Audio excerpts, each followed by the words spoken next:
Olá pessoal, Tony Rodrigues, Além da Notícia.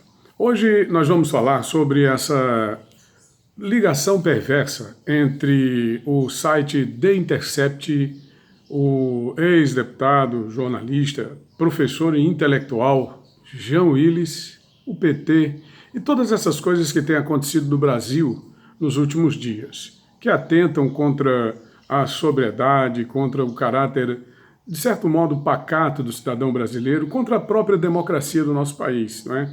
Contra essa tentativa que a gente observa de setores da nossa sociedade, principalmente do governo brasileiro, de tentar recuperar a nossa economia, de fazer com que a economia volte a andar, volte a recuperar os trilhos da normalidade, de modo que se possa também recuperar os empregos, para que a população volte a sorrir.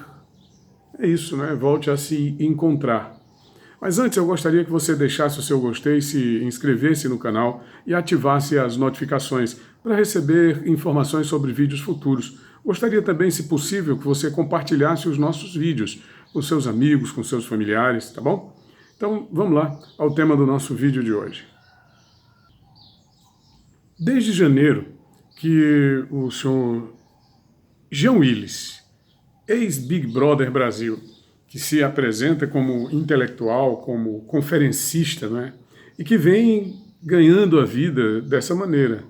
Ele renunciou ao mandato de deputado federal que havia conquistado nas urnas pelo PSOL do Rio de Janeiro, alegando ameaças de morte contra a sua pessoa, contra membros de sua família, embora não tenha apresentado provas. O que ele tem é uma adversidade política e pessoal contra o presidente da República, insuflada, segundo se sabe, por ele próprio.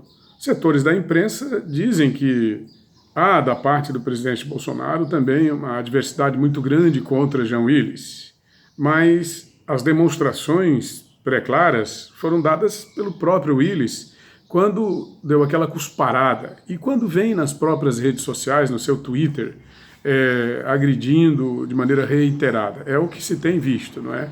Eu nunca vi manifestações do presidente Bolsonaro contra a figura de Jean Willis, exceto uma de que no dia em que o Willis anunciou a sua ida para o exterior, não é? A sua renúncia ao mandato, o presidente fez uma colocação no Twitter dizendo o seguinte: grande dia. Eu também teria feito, né? Grande dia em que uma figura patética e pavorosa se vai e é atentatória, não é? aos nossos princípios democráticos. Mas ele vem há vários anos agredindo as pessoas, agredindo a integridade moral da sociedade brasileira com suas declarações estapafúrdias. E agora vem trabalhando contra a democracia. De que maneira? Ele vai para a Europa e na Europa vem percorrendo universidades, vem percorrendo espaços públicos, vem fazendo incursões junto a setores do poder, sendo recebidos por autoridades públicas para denunciar, segundo ele, a marcha do Brasil para uma ditadura. Seria, de acordo com esse senhor, com esse Jean Willis, o Brasil estaria caminhando para o fim de um processo democrático. Ele vai a países da Europa, vem até a América do Sul, ele já esteve aqui em países aqui próximo do Brasil para receber homenagens. Imagine um país que se presta a dar homenagens para uma pessoa como essa. Mas cada um faz o que... É a minha opinião.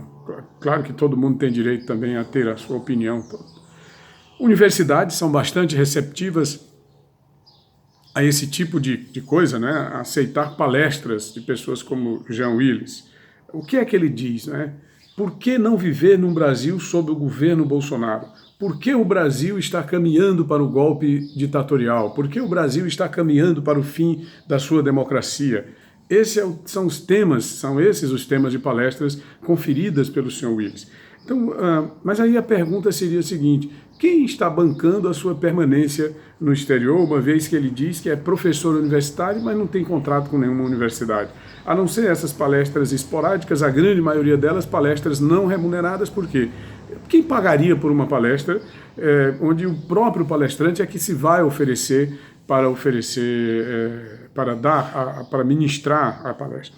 E o salário de um jornalista, mesmo sendo um jornalista remunerado pelo maior piso do país, que é o teto limite, que é o estado de São Paulo, ele diz que é funcionário do UOL, Universo Online. O Universo Online está quebrado, está pressionando as pessoas a pagar por assinaturas que não fizeram. Mas vamos então dizer que ele seja funcionário do Universo Online, o UOL, e receba pelo maior piso que é o do estado de São Paulo, muito embora ele seja um jornalista do Rio de Janeiro. O piso do estado de São Paulo é R$ 3.162. R$ 3.162 para viver na Europa, por mês, onde a maioria dos países é sob o euro. E aí você tem a ideia muito clara de que não faz o menor sentido. Né? R$ 3.162 não daria nem para começar a viver na Europa. Uma vez que os países europeus, o euro, ou então a libra esterlina, que é a moeda inglesa, quer dizer, ele ainda não foi aos Estados Unidos oferecer a sua palestra, mas no dia que ele for vai ter que ser em dólar. Ele vai ter que se deslocar em dólar, ou pelo ambiente americano. Ele já esteve em Nova York, não sei se oferecendo as suas palestras, mas já esteve lá tramando, arquitetando, tanto é que o prefeito de Nova York, Bill de Blasio, ele fez toda uma firula contra o presidente Bolsonaro, chamando-o de nazista, impedindo que instituições nova-iorquinas recepcionassem o presidente, que por sinal foi muito bem recepcionado nos Estados Unidos, coisa de política, né, interna. Dá a impressão de que o americano, de um modo geral, não aceitaria a presença do presidente brasileiro. Bom, mas tudo isso tem uma finalidade.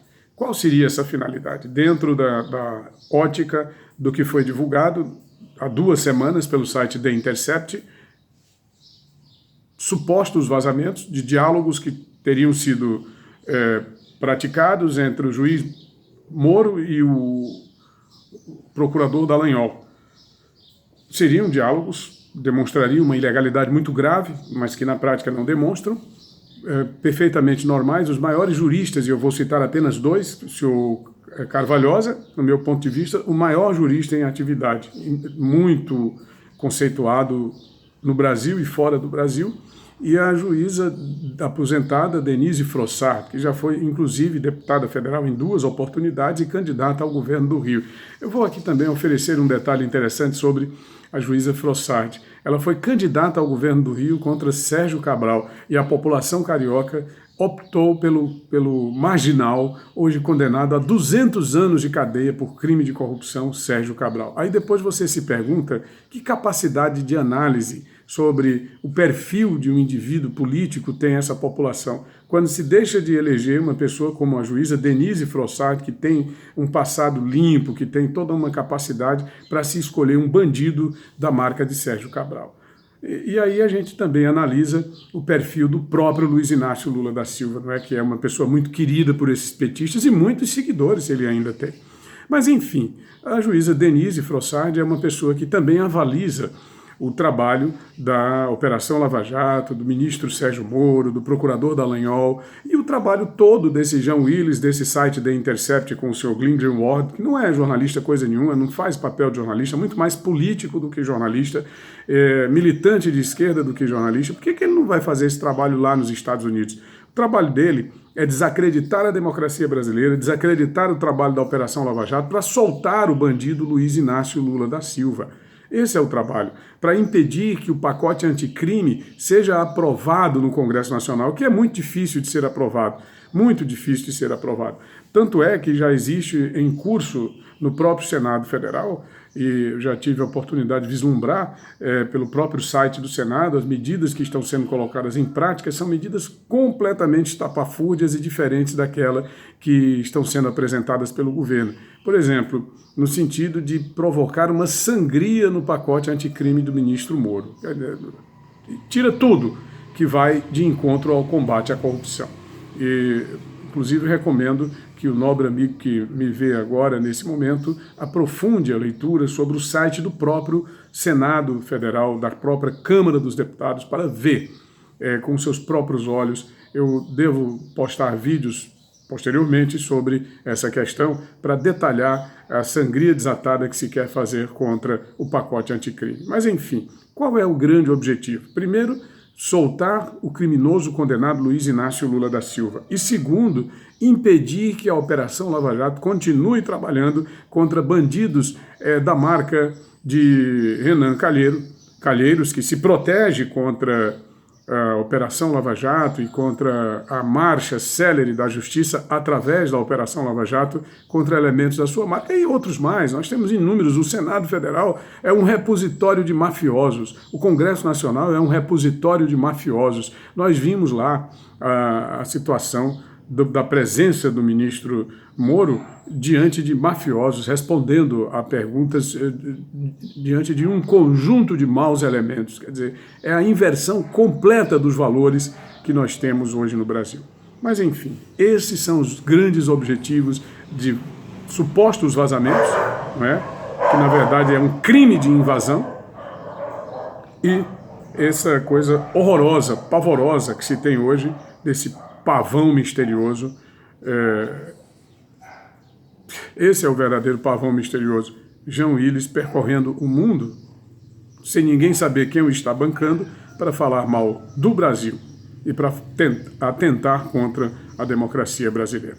Se você gostou, deixa aí o seu gostei, se inscreve no canal e ative as notificações. Tony Rodrigues, Além da Notícia.